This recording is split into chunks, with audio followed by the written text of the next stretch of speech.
Como iniciar nessa área de programação? Você é novo, está começando agora e não sabe qual caminho seguir nessa área de programação? Nesse vídeo eu vou passar para você um roadmap, um guia passo a passo, o que você precisa fazer desde o passo 1 até o último passo, até você começar a ter resultados nessa área de programação. Então já fica comigo até o final do vídeo para você não perder esse roadmap, não perder esse guia passo a passo. Já deixa o like nesse vídeo para ajudar outras pessoas a encontrar esse conteúdo e se inscreve no canal se você ainda não é inscrito, porque toda semana eu trago dicas no universo da programação, eu trago tutoriais, atualizações. Você não pode perder meus conteúdos, se inscreve e não esquece de ativar o sininho com todas as notificações. Então bora lá, pessoal, começando mais um vídeo. Nesse vídeo eu vou passar para você um passo a passo como que você deve iniciar da forma correta nessa área de programação. Bora lá? Eu separei aqui um material bem completo para vocês, que basicamente são 6 passos. Se você conseguir realizar todos esses passos da maneira correta, eu não tenho dúvida que você vai ter um bom direcionamento. Você vai chegar muito mais próximo do seu objetivo. Esses 6 passos que eu separei aqui são passos fundamentais na sua jornada como desenvolvedor. Seja desenvolvedor web, mobile, gamer, enfim, entre outras áreas da programação. Como iniciar na área de programação? Qual é o primeiro passo? O primeiro passo, antes de tudo, você precisa escolher uma área de atuação no setor de programação. Ou seja, existem vários segmentos dentro da área da programação. Então você pode trabalhar na área de programação de diferentes formas. Você pode criar aplicativos, você pode criar sites, você pode criar jogos, você pode trabalhar com inteligência artificial. Então o primeiro passo é você deixar bem definido qual área de atuação você quer exercer no setor de programação. E quais são as áreas? Bom, as principais, eu separei aqui as 3 principais, mas existe muito mais do que isso. Mas para o vídeo não ficar muito extenso, eu resumi aqui e trouxe as 3 principais áreas, que é o que o pessoal geralmente mais trabalha. Você pode trabalhar com desenvolvimento web, que nesse caso seria o desenvolvimento de sites. Você pode desenvolver aplicativos, seja Android ou iOS. Você pode desenvolver aplicações para desktop, para Windows, Mac, Linux. Você pode desenvolver jogos, eu não coloquei aqui, mas você pode. Você pode trabalhar com Machine Learning, entre outras áreas. Vamos supor que você queira desenvolver sites. Então você escolhe aqui a área de desenvolvimento web. Aí você precisa se atentar a essas 3 modalidades aqui. Existe o front-end, o back-end e o full stack. Se você decidir trabalhar como front-end no desenvolvimento web, o front-end, basicamente, ele vai trabalhar na criação das interfaces visuais do site. Ou seja, você vai trabalhar na parte visual do site, aquilo que o usuário vai ver, a parte da interface do usuário. Tudo que for visual, você vai trabalhar na parte do front-end. Então, o front-end trabalha com interface gráfica. E geralmente as tecnologias, linguagens e frameworks que você utiliza no front-end, algumas linguagens de marcação, que nesse caso é o HTML e CSS. Se você quiser trabalhar na parte web, você vai começar com HTML e CSS, é o padrão. A linguagem de programação mais utilizada na parte web é o JavaScript. E você também tem vários frameworks, que nesse caso são bibliotecas, que vão simplificar esses códigos e você vai conseguir criar interfaces bem profissionais com poucos códigos, utilizando um framework. Esse framework utiliza uma linguagem de programação debaixo dos panos. Geralmente é a linguagem JavaScript, mas pode ser outra linguagem também. Nós temos aqui os 2 principais frameworks que o pessoal utiliza no mercado, que é o React e o Vue.js, que utiliza aí o JavaScript, mas tem outros que você pode estar trabalhando aí no mercado também. Então eu trouxe aqui para você o que o pessoal mais usa, né? HTML, CSS, JavaScript, React, enfim. Então essa daqui seria as tecnologias para trabalhar no front-end, na parte visual do site. Você também tem uma outra parte no desenvolvimento web, que é o back-end. O back-end, ele vai trabalhar no servidor na parte que está por trás do site. Então o back-end ele vai trabalhar com a parte lógica do servidor, banco de dados, a parte de segurança também, né? Segurança da informação e também na parte de infraestrutura. Então toda essa parte de servidor, banco de dados, segurança, você vai trabalhar como profissional de back-end. O back-end ele não é visível para o usuário final, mas ele é muito importante para uma aplicação web, uma aplicação mobile, enfim, todas as grandes aplicações precisam de um back-end, na grande maioria dos casos. Então, se você quiser se tornar um profissional nessa parte de servidor, é uma área que não tem tantas pessoas assim, é mais difícil e pode ser uma boa para você conseguir oportunidades no mercado. Só que essa parte de back-end é uma parte mais chata no desenvolvimento. Por quê? Porque aqui você não consegue ver absolutamente nada, não tem parte visual. O back-end é pura lógica. Então, basicamente, aqui você só vai ver código. E geralmente, né, os frameworks, as linguagens utilizadas no back-end, as mais famosas, que o pessoal mais utiliza, é o Node.js, que nesse caso utiliza o JavaScript por debaixo dos panos, o PHP, que é muito forte, o Java, o .NET, que para mim assim, é um dos melhores. Eu gosto muito do .NET, mas todos esses daqui são excelentes. Já trabalhei com Node.js, já trabalhei com .NET e com Java. PHP foi o único que eu não trabalhei. Todos eles são muito utilizados no back-end. E nós temos aqui o Full Stack. Full Stack, ele vai combinar, né, as habilidades tanto do front-end quanto do back-end. Então aqui você vai ser um profissional completo. Você vai saber tanto a parte visual do site e tanto a parte lógica do site, né, a parte do servidor. Então aqui você é um profissional completo. Esse caso é o Full Stack. Ele geralmente ganha muito mais, mas também você precisa aprender muito mais tecnologias para se tornar um Full Stack. Também é excelente para quem quer trabalhar nas duas partes da aplicação, tanto a parte visual quanto a parte não visual. Então você precisa refletir mais qual dessas áreas você se interessa na parte do desenvolvimento web. Às vezes você quer começar pelo front-end, você não quer trabalhar com back-end. Então é muito importante que você pense a respeito disso. Ah não, Marcos, eu não gosto da parte visual. Eu só quero escrever código mesmo. Eu gosto mais dessa parte de lógica, de banco de dados. Me interessei pelo back-end. Então vai para o back-end. Não, eu quero ser full stack. Eu quero saber tanto front quanto back, para me ter mais oportunidades no mercado. Então você vai precisar estudar bastante para se tornar um full stack. Nós temos aqui também desenvolvimento de aplicativos. Se você decidir desenvolver aplicativos, vai ter duas plataformas que você pode desenvolver: o sistema Android e o sistema iOS. Se você decidir estudar Android, você vai precisar se atentar a esse ponto aqui, ó. Presta bastante atenção. Nós temos aqui duas modalidades: ser um empregado ou ser um empresário. Se você decidir ser um empregado, esse é o seu principal objetivo, então você vai estudar a linguagem Java e a linguagem Kotlin. São as duas linguagens que você pode desenvolver aplicativos Android. Antes, você desenvolvia só em Java. Agora, né, a linguagem oficial do Android é o Kotlin. Porém, o mercado tem diversos aplicativos que ainda estão escritos na linguagem Java. Empresas grandes, né, que não podem migrar 100% para Kotlin, ou aqueles sistemas engessados, que se você mexer demais, você pode quebrar, ou não vale a pena atualizar, você tem que dar manutenção. Então é muito importante você saber o Java. Então se você vai para o mercado de trabalho e quer trabalhar com Android, ser um empregado, recomendo estudar Java e Kotlin, senão você vai perder muitas oportunidades. Agora, se você não quer ser um empregado, se o seu principal objetivo é ser um empresário, nesse caso, você pode focar 100% no Kotlin, porque aí você vai ter todos os benefícios dessa nova linguagem do Android, né? E aí você não vai precisar ficar aprendendo Java, já vai direto para as novas funcionalidades, porque aí você vai conseguir desenvolver como freelancer de uma maneira mais eficaz, mais produtiva, vai conseguir criar os seus próprios projetos e monetizar. Então, nesse caso, para você que vai empreender, não precisa estudar o Java, pode pular direto para o Kotlin. Se você decidir se tornar um desenvolvedor iOS, né, na parte nativa, aqui é nativo, tá, pessoal? Android nativo e iOS nativo. Você vai utilizar a linguagem Swift. Porém, aqui você precisa ter um MacBook, tá? Para desenvolver para Apple, é necessário ter um MacBook ou você contratar um servidor onde tem ali uma máquina virtual Apple para você desenvolver. Você também pode montar um Hackintosh, enfim, tem várias formas de obter uma máquina Apple para você desenvolver para iOS. Agora, vamos supor que você queira desenvolver as suas aplicações, tanto para Android quanto para iOS. Você quer ter o mesmo aplicativo, tanto para o Android quanto para o iOS, ao mesmo tempo, e escrevendo o mínimo possível.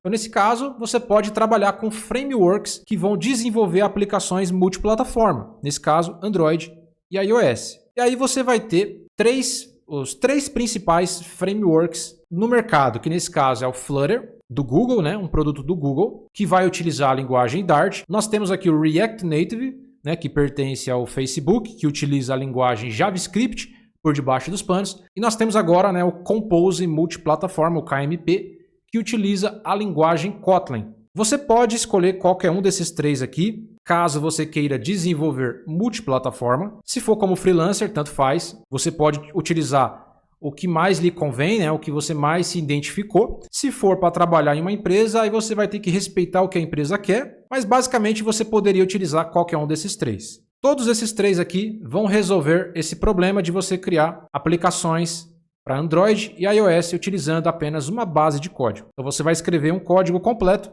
e você vai conseguir gerar lá um APK para o Android e um IPA para o iOS. Para quem já estava trabalhando com Kotlin, né, só para o Android, é mais interessante o Compose multiplataforma, porque ele utiliza Kotlin. Além do Compose multiplataforma ser Android e iOS, você também consegue desenvolver para desktop e para web. Então, para quem já trabalha com Android, recomendo o Compose. Vai ser muito melhor a sua adaptação. O React Native vai ser mais interessante para quem já vem lá do front-end, né? Front-end, back-end, que utiliza o JavaScript, com React, com Node. Aí o React Native vai ser mais interessante. Aí você tem uma aplicação web JavaScript e uma aplicação mobile JavaScript. Vai ter uma compatibilidade muito melhor. E o Flutter já é mais independente. Ele foi focado, né, exclusivamente para Android e iOS. Então, se você curte a linguagem Dart, você pode programar em Flutter também, tá bom? Então, só para você saber aí que tem essas possibilidades. E aqui, né, aplicações para desktop. Então, se você quiser desenvolver aplicações para desktop, macOS, Windows, Linux, aí nesse caso você vai utilizar o Delphi, né? Eu coloquei as três principais aqui. O Delphi, muito utilizado aí no mercado. Tem a linguagem Kotlin também, com Compose multiplataforma. Você consegue hoje criar aplicações incríveis para desktop. Então, hoje, o Kotlin já é uma realidade para desktop. Já tem vídeos aqui no canal sobre isso, inclusive. E o C Sharp, que é muito forte também. Então, essas três aqui para desktop são as mais fortes. Em primeiro lugar, aqui eu colocaria Delphi, né, porque está há muito tempo. Tem uma facilidade muito grande. Kotlin, né, com KMP, também muito tranquilo de fazer. E o C Sharp, que é mais complexo, mas também muito forte. Você precisa decidir, primeiramente, qual área de atuação você vai trabalhar no setor de programação. Se você vai desenvolver sites, desenvolver aplicativos, se é só Android, se é Android e iOS, ou se é só iOS. Se for só iOS, só Swift. É só Android. Então você pode estudar Kotlin ou Java e Kotlin. Não, eu quero desenvolvimento web, eu quero ser full stack. É um outro caminho. É front-end, é outro caminho. Então você precisa decidir tudo isso antes. Pesquisa um pouco mais sobre o assunto, reflete mais sobre esse tema, verifica qual dessas áreas mais você se identificou. E depois que você identificar essas áreas, automaticamente você já vai saber mais ou menos o que você tem que estudar, qual linguagem, qual framework, entendeu? Depois que você definir esse passo 1, o próximo passo aqui seria qual é a sua principal motivação. Isso daqui é muito importante que você responda essa pergunta. Por quê? Porque cada pessoa vai ter uma motivação diferente em querer aprender a programar. E quais são as principais motivações? É claro que tem muitas outras, mas essas são as principais. Eu separei algumas aqui para você. Trabalhar em uma empresa, trabalhar como freelancer, criando aplicativos para pessoas físicas, pessoas jurídicas, né, para empresas. A sua motivação pode ser por hobby mesmo, você só tem curiosidade, gostou da área e quer aprender por hobby. Tem muita gente que a principal motivação é hobby mesmo, não é porque quer ganhar dinheiro com isso daí não. Não, Marcos, a minha motivação foi os salários atrativos. Eu estava dando uma pesquisada nas vagas e eu gostei dos salários. Achei bem mais interessante do que a profissão que eu estou atualmente. De fato, pessoal, por mais que a galera fala aí que os salários diminuíram, que está tendo demissões, teve um reajuste no mercado, ainda assim, os salários de um programador ainda são muito atrativos, perto de diversas outras áreas aí da TI e outras áreas específicas fora da programação. A nossa área, ainda assim, é uma área que tem bons salários. E também tem aqui, né, a questão de você criar um software para o seu negócio. Às vezes, a sua maior motivação aqui é criar um software para o seu negócio. Às vezes também pode ser uma renda extra, né? Uma segunda renda. Às vezes você quer trabalhar com programação só como renda extra. Então tudo isso precisa estar claro para você. Se você tem uma motivação, se você tem duas, mas geralmente a gente vai ter sempre uma motivação mais ardente. Então você precisa identificar isso daí, né? Qual que é a sua maior motivação? Depois que você verificar esses pontos, o terceiro passo é muito importante. Todos esses passos são importantes, mas esse daqui talvez é um dos mais importantes. É você definir um objetivo primário e um objetivo secundário. Qual é o seu objetivo primário e o seu secundário? Ou seja, o seu objetivo primário é o seu maior objetivo, e nesse caso é o plano A. E o seu objetivo secundário é o plano B. Caso o plano A não dê certo, você tem que ter um plano B. Às vezes até um plano C ou um plano D. Mas geralmente, quanto mais planos você tem, mais difícil é de você se planejar e se organizar. Então, geralmente, eu recomendo para todas as pessoas um plano A e um plano B. Plano A e plano B é obrigatório, na minha opinião. Você ter só um plano, só o plano A, é muito perigoso. Pode ser que não dê certo e aí você acabe se frustrando. Isso não quer dizer que não vai dar certo, mas é sempre bom você ter um plano A e um plano B. Esse aqui é o correto. Então vamos supor aqui que o seu plano A seja trabalhar em uma empresa. O plano A é ser empregado. Não, eu quero fazer carreira em uma empresa, nessa área de programação. Seja como desenvolvedor web, mobile, aí vai depender do setor, né, da área de programação que você escolheu. Então o plano A é ser empregado. E aí você define um plano B também. Então vamos supor que o plano B seja trabalhar como freelancer, mas o plano B aqui, nesse caso, pode ser um empregado e o plano A pode ser trabalhar como freelancer. Ou o plano A, você decide que você vai criar sua própria aplicação e o plano B é trabalhar como freelancer. Então depende muito do que você quer fazer. Então um exemplo aqui, né, empregado e o outro é freelancer. Então vamos supor que o plano A, ser empregado, não deu certo. Você fez tudo certinho, só que, sei lá, cara, o mercado está em crise, não deu certo, você não conseguiu. Você tem o plano B, tenta divulgar os seus serviços por fora, tenta pegar uns trabalhos como freelancer, porque pode virar o plano B para você. E aí o plano B pode acabar dando certo e se tornando o plano A, se tornando o seu objetivo primário, a sua renda principal. É muito importante que você tenha o plano A e o plano B, trabalhe nos dois ao mesmo tempo. Então o plano A é o que você mais vai gastar energia para trabalhar em cima dele. E o plano B, sempre ali você vai estar trabalhando nele também, dando manutenção. Tem que trabalhar nos dois ao mesmo tempo. Aqui você vai gastar mais energia, aqui você vai gastar menos, mas vai deixar ali em plano de fundo, né, em segundo plano. Se der errado o plano A, você vai para o plano B. Se o plano B falhar, o plano A pode dar certo lá na frente. Então, às vezes, o plano A não deu certo. Vamos supor que você não conseguiu emprego. Isso quer dizer que falhou, eu nunca vou conseguir? Não. Pode ser que você não conseguiu agora. Mas lá na frente, sei lá, daqui uns 6 meses, um ano e meio, você consiga uma oportunidade muito boa. Vai para o plano B, divulga os seus serviços e depois você vai conseguir uma oportunidade. Então, tudo isso é percepção, planejamento. Você precisa ter tudo isso bem definido. Isso aqui parece besteira, pessoal. Só que eu vou falar para você, tá? Eu já treinei diversas pessoas e eu sei que isso daqui funciona. Eu jamais vou passar uma coisa para você que não funciona. Tudo que eu passo aqui no canal funciona. Ou já funcionou comigo ou funcionou com alguma pessoa. Tenho certeza do que eu estou falando aqui, tá? Se você seguir, vai dar certo. Isso aqui é muito importante. Definir um objetivo primário e um secundário. Depois que você definir tudo isso, você vai para o quarto passo. Quais são as oportunidades de emprego e demanda por profissionais com conhecimento nessa linguagem de programação ou framework, né, na minha região? Aí você vai analisar a sua região, porque eu não sei onde você mora. Tem pessoas que moram em São Paulo, tem pessoas que moram no Rio de Janeiro, tem pessoas que moram em Minas Gerais, Amazônia, não sei. Cada região vai ter uma demanda diferente. Tem regiões que a demanda vai ser muito mais alta, vai ter muito mais oportunidades. Tem regiões que a demanda é mais baixa, tem regiões que a demanda é nível intermediário. Então, você precisa analisar isso daí. Quando se trata de mercado de trabalho, esse passo aqui é ainda mais importante. Então, você precisa verificar se tem vagas, se tem empresas, se tem bastante oportunidade, né, para aquela área que você escolheu, para aquela linguagem que você vai precisar estudar, se tem vagas na sua região. Se não tem, olha pelo plano B. Espera aí. Como freelancer tem oportunidades? Como freelancer vai ter para todo mundo, né, pessoal? Quem for utilizar a internet, como freelancer, não vai fazer diferença. Você pode morar no meio do mato. Tem internet, você consegue serviço. Mas talvez, se você estiver buscando um serviço local, aí você tem que analisar qual é a maior demanda, por qual tecnologia. O pessoal pede mais site, aplicativo. Enfim, Tudo isso aqui você precisa analisar, tá? Fazer uma pesquisa um pouquinho mais aprofundada aí na sua região. Verificou esse ponto? A gente vai para o passo 5. Quais são as habilidades e conhecimentos básicos, fundamentais, né, que deva adquirir para iniciar na área específica em que deseja atuar? Qual área específica? A área que você já definiu. Então, quais são os conhecimentos básicos? Você vai dar uma olhada de maneira geral. Aqui você não está se profissionalizando ainda. Aqui você está dando uma olhada. Você vai ver vídeos no YouTube, né? Você está acessando esse vídeo nosso aqui. Você vai pesquisar numa documentação, num fórum, num site. Pesquise por roadmaps. Roadmaps vai te dar uma visão geral do que você precisa aprender, né, naquela área que você quer atuar. Então, por exemplo, você quer trabalhar com Android?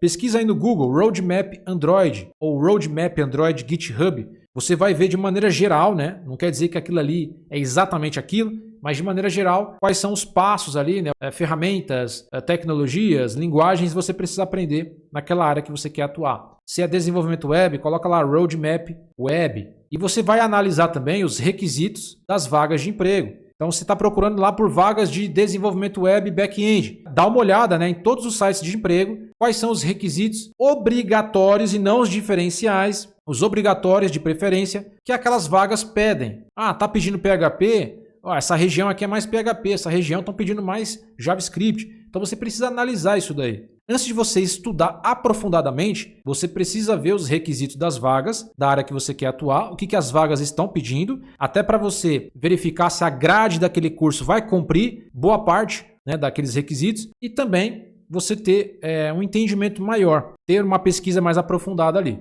Então esse passo é muito importante, fazer um estudo breve da área. E o último passo, o passo 6 é como aprender a programar. Agora você precisa de fato se especializar, porque antes de você começar a trabalhar ou começar a pegar trabalhos como freelancer, você precisa se tornar um profissional. Então agora você já sabe qual é o caminho. Então agora você precisa aprender. E quais são as formas de aprendizado? Nós temos aqui as principais formas de você aprender a programar. Você pode aprender através de cursos online, cursos presenciais, através de livros ou autodidata. Vamos ver aqui quais são os prós e contras de cada modalidade dessa. Você pode sim aprender a programar de diversas formas. São essas 4 principais aqui. Tudo isso vai depender de cada pessoa, mas é importante você saber quais são os prós e contras, até para você fazer a escolha mais adequada para você. Vamos lá?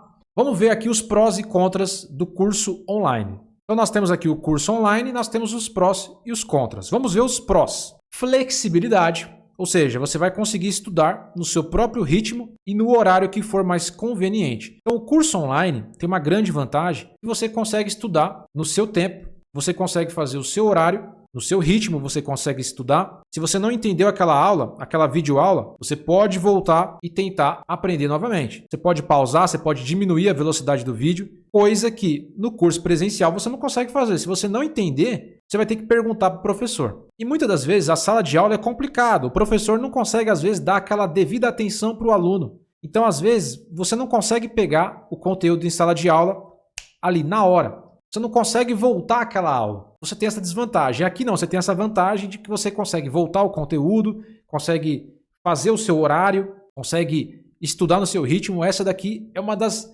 vantagens bem interessantes. Flexibilidade. Outra vantagem, preço. Preço geralmente é muito mais acessível do que um curso presencial. O curso online ele tem um preço muito mais acessível. Geralmente tem valores como 197, 297, 497. São valores baixos, né? Você paga uma vez ali, vai ter um bom curso online que vai te profissionalizar para o mercado. É claro que nem todos são bons, né? Mas você tem que escolher um curso bom, que vai atender aos requisitos das vagas. Então, se você pegar um bom curso, você vai ter bons resultados. A gente, por exemplo, disponibiliza diversos treinamentos de Android. Então, se você quiser aprender a criar aplicativos Android, tem links aqui na descrição da minha autoria. Cursos profissionalizantes que vão te dar uma base muito sólida para o mercado de trabalho. Então, bons cursos vão sim te dar uma boa base. Outra vantagem, direito a futuras atualizações. Os bons cursos, eles vão ter atualizações. Então, um conteúdo ali que precisa ser atualizado, o instrutor vai lá e atualiza. Novas aulas, novas tendências. Então, essa é a vantagem. Você sempre vai estar recebendo ali atualizações. Quarta vantagem, variedade muito grande de conteúdos. Então, geralmente, os bons cursos, eles abordam uma grade muito grande, coisa que a faculdade não consegue abordar, ou às vezes um curso presencial. Então, a variedade é muito maior. Além de você poder também adquirir outros treinamentos, né? Você tem a facilidade de adquirir vários treinamentos e conseguir conteúdos diversificados. Então, essa daqui é uma vantagem do curso online. Até pelo preço que é mais acessível também, né? Essas são as vantagens. Quais são os contras? Tem as desvantagens do curso online também. Requer do aluno muita autodisciplina e organização. Então, se você vai fazer um curso online, você precisa ter muita autodisciplina, organização, planejamento. Por quê? Porque geralmente o pessoal tem aquela famosa procrastinação. Então, aqui você precisa ter disciplina. Precisa, que nem muitos falam, né? Sentar a bunda na cadeira e estudar. Então, aqui você realmente precisa ter foco. Se você não tiver foco, você vai se perder durante esse caminho. Então, a autodisciplina e organização é uma coisa que você precisa ter. Menos interação pessoal. O que isso quer dizer? Você não tem aquela interação direta com o professor, né, com os alunos. Aquela parte social de ter aquela conversa olho no olho. Porque nesse caso, aqui você não está dentro de uma sala de aula. Então, você tem essa desvantagem de você, às vezes, não ter um suporte pessoal ali, né? Às vezes você tem uma dúvida muito específica e você não tem aquela interação pessoal, até de alunos, né? Aquela troca de ideias, experiências. Essa interação pessoal também faz bastante diferença. Não em todas as pessoas, mas tem pessoas que precisam estar presencialmente. Isso o curso online não vai te proporcionar. Tem interação pessoal? Tem. Se o curso tiver um bom suporte, tiver um grupo de alunos, você vai ter interação. Mas é aquela interação artificial, não presencial. A presencial é muito mais intensa, né? Aqui você vai ter menos interação pessoal. Essas são as duas desvantagens. Os cursos presenciais, vamos ver aqui quais são os prós. Os prós aqui, né, é a interação direta com os alunos e professores. Essa é uma grande vantagem do curso presencial, ou seja, a parte social e também com os professores. Então você está na sala de aula, né? Então você está conversando com as pessoas. Isso ajuda bastante no aprendizado, até para você tirar uma dúvida, para entender melhor o conteúdo. Novas ideias surgem dentro desses ambientes. Então a interação social é mais forte do que a digital. Isso daqui é uma vantagem muito grande do curso presencial. Outra vantagem, ambiente de aprendizado estruturado com horários fixos e um plano de aula definido, evitando procrastinação. Então, ao contrário do curso online, que você precisa ter uma autodisciplina muito maior para você não procrastinar, aqui a procrastinação vai ser muito difícil de acontecer. Por quê? Primeiro, o curso tem horário fixo. Tem dia para você ir. Você vai ter que se deslocar da sua casa. O professor não vai ficar enrolando. Então aqui, o seu foco automaticamente é muito maior. Então aqui você não vai procrastinar. Se você é uma pessoa que procrastina muito, o curso presencial pode ser uma boa para você. Certificado de conclusão, mais reconhecido no mercado. Então, por exemplo, o curso presencial, o certificado é mais reconhecido no mercado, porque é aprovado pelo MEC. Às vezes algumas empresas até aceitam melhor aquele certificado. Não que o curso online não é recomendado, tá? Não é aceito, mas o curso presencial é mais aceito, entendeu? É isso que eu estou querendo dizer. E quais são os contras? Tem dois contras aqui. Menos flexibilidade, né? Horários fixos e presença física podem ser um desafio para quem tem uma agenda apertada. Então, se você é uma pessoa que tem uma agenda apertada, não tem muito tempo e quer estudar presencial, o curso presencial vai ser um problema para você. Por quê? Porque ele não é flexível. Você vai ter que se deslocar de casa, pegar condução, vai ter que estar lá no horário fixo. Para quem faz faculdade, então, isso aqui é um sacrifício muito grande. Então, essa aqui é uma desvantagem muito grande, cara. Se tiver chovendo, você vai ter que ir na chuva, vai ter que sair do trabalho e ir direto para o estudo. Essa aqui é uma desvantagem muito grande. Você não consegue fazer o seu horário, você não consegue fazer no seu ritmo. Segundo contra, o preço. O preço dos cursos presenciais, né, são muito mais altos, pois existe a presença física, né, do professor em sala de aula, a estrutura como um todo da sala de aula, alunos, materiais de apoio. Então o preço aqui é muito mais alto do que um curso online. Se um curso online hoje, curso top, custa aí 297, 497 ou até mais, não importa, aqui você vai gastar no mínimo 10 mil. Parcelinhas ali de R$400 por mês, 500, mas é todo mês, pessoal. 2 anos ali de curso, um curso bom, profissionalizante bom aí. Então, no total aí você vai pagar uns 10 mil, 12 mil. Então, o preço é bem mais salgado. Isso com condução, comida, é bem mais alto, né? É quase o preço de uma faculdade. Então, o preço aqui é bem mais elevado. Então, esse aqui é um contra que você tem que levar em consideração. Agora a gente vai falar de livros. Livros têm prós e contras. Quais são os prós dos livros? autonomia, ou seja, permite estudar no seu próprio ritmo e revisar o material conforme necessário e não precisa de acesso à internet. Isso daqui é uma vantagem bacana do livro. Ou seja, você também consegue estudar no seu tempo, no seu horário, você consegue fazer o seu horário, o seu tempo, tudo certinho. Você tem flexibilidade, autonomia, só que tem uma vantagem muito bacana em relação, por exemplo, ao curso online. Se faltar internet, se acabar a energia, você ainda continua estudando. Não precisa de acesso à internet. Às vezes você não pode pagar a internet, ficou sem internet, você pode revisar a hora que você quiser. Isso aqui é uma vantagem muito boa do livro. Outra vantagem, livros geralmente são muito didáticos, fácil de aprender, isso é verdade. A maioria dos livros tem uma didática mais simples, justamente que é para você ter um entendimento. Não todos, né? Geralmente, não é todos, mas isso aqui é uma vantagem de livros. Preço, geralmente, né, o preço é bem mais acessível comparado a um curso online ou presencial. Um livro, né, um bom livro, custa o quê? R$100, 120, 89, 90? Um livro bacana aí. Então o preço é mais barato do que um curso online. Mas tem livros que são caros também. Então assim, se a gente for falar de um livro ali, o preço é acessível. Porém, tem uma desvantagem, né? Porque você não consegue aprender com um livro só. Mas como você não vai aprender com um livro, vai ter que comprar vários livros, no final acaba saindo caro. Acaba saindo mais caro que o curso online. Não sai mais caro que o curso presencial, mas sai mais caro que o curso online. Então é meio que uma faca de dois gumes isso daqui. Quais são os contras? Contras nós temos mais aqui do que as outras modalidades. A atualização. Livros não podem ser atualizados. Isso daqui é um ponto extremamente negativo. Porque se você comprar um livro de, 5 anos atrás, ele já está obsoleto. Esse é o grande problema. A não ser que seja um livro atemporal. Se for um livro de programação, de desenvolvimento de aplicativos, desenvolvimento de sites, você já vai começar desatualizado. Você vai ter que se esforçar bem mais ali para tentar aplicar na prática.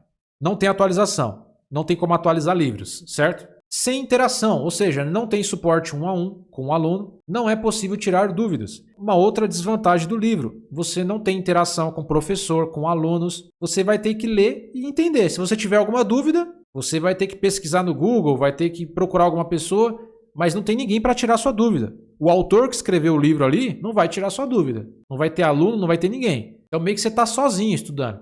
É bem mais complicado, uma desvantagem muito grande. Claro que vai depender de cada pessoa, né? Livros são ótimos para a teoria. Para a teoria é muito bom, mas para a prática pode exigir material adicional ou exercícios que nem sempre são fornecidos. Outro problema do livro, né, é que para praticar é um grande problema. Muitas das vezes não tem exercícios, né? A maioria deles. Até para colocar em prática o que está ali é complicado. E como ele é baseado muitas das vezes em teoria, a teoria é diferente da prática. Então, para praticar o que está dentro do livro é um pouco complicado. Então, é uma desvantagem dos livros. O autodidata tem prós e contras. Os prós aqui é a flexibilidade total, ou seja, você consegue estudar no seu ritmo, no seu horário, né? Você consegue fazer o seu horário, o seu ritmo. O segundo pró é o preço, né? Preço é zero, geralmente vai consumir conteúdos gratuitos e acessar documentações. Então aqui você não está pagando por nada, você está acessando tudo de maneira gratuita. Vídeos no YouTube, artigos de blog, documentação, você vai juntar o quebra-cabeça aí para aprender. Você não vai pagar nada, não tem custo zero, não vai ter que sair de casa, pode fazer o seu horário. Agora, quais são os contras? Necessidade de autodisciplina requer uma alta dose de motivação e organização pessoal. Então aqui você vai ter que ter uma autodisciplina muito grande, muito maior do que curso online e do que livro. Então aqui não é para qualquer um. A autodisciplina tem que ser muito grande, uma motivação muito grande. Então é um contra muito complicado, porque a maioria não vai conseguir fazer isso daqui. O ser humano já é procrastinador, então ele vai ter que ter uma autodisciplina surreal, cara. Surreal. Falta de estrutura. Pode ser difícil seguir um caminho de aprendizado estruturado sem orientação formal. Aqui, você não tem um caminho orientado, o caminho das pedras. É tentativa e erro, até você conseguir acertar. O bom é que se você conseguir aprender, você vai ficar fera, mas vai demorar. Vai quebrar a cabeça pra caramba, não vai saber qual é o caminho certo. Às vezes você está no caminho errado, achando que está no caminho certo. Então, ser autodidata nos dias atuais, na minha opinião, tá? Não vale a pena, mas é uma opção. Não tem suporte, geralmente não tem nenhuma interação social. Interação social é quase zero e suporte praticamente zero, né? A não ser que você esteja estudando com um amigo e tal, mas você não vai ter suporte. Então, assim, temos que entender os prós e contras. Aí você vai ver o que é melhor para você ou não. Se você puder investir, eu recomendo curso online ou curso presencial. São as duas melhores modalidades. Curso online, na minha opinião, a melhor modalidade. Curso presencial vem logo atrás, também sendo uma das melhores. Depois, livros e autodidata. Na verdade, eu acho que autodidata aqui, né? Como vai ver documentação, né? Vai ler documentação, Pode ser que o autodidata seja melhor do que livros, né? Mas é porque livros têm uma linha de raciocínio. Então aqui é bem complicado dizer qual é melhor. O que eu posso te garantir é que o curso online, sem dúvida, é melhor e o presencial. Se você quer agilizar a sua vida, cara, vai para o curso online, né? Vai para o presencial. Livros e autodidata é complicado. Não que você não possa comprar livros. Eu acho que como material complementar é excelente. Mas para aprender com livros é difícil. Então eu pensaria muito bem a respeito disso. Mas é bom você saber os prós e os contras. Decidiu a forma que você vai aprender? Você vai ter que estudar, se profissionalizar, adquirir conhecimento para só depois começar a obter resultados. Então eu tenho certeza que esse direcionamento vai te ajudar a chegar mais rápido no seu objetivo e começar a ter algum resultado na área de programação. É assim que você começa. Você precisa responder essas perguntas antes de começar. Espero que você tenha gostado desse vídeo. Deixa o like nesse vídeo para ajudar o nosso trabalho. Se você quiser aprender a criar aplicativos, links na descrição. Espero vocês em um próximo vídeo. Até a próxima. I don't ever slow up, no I don't take shit.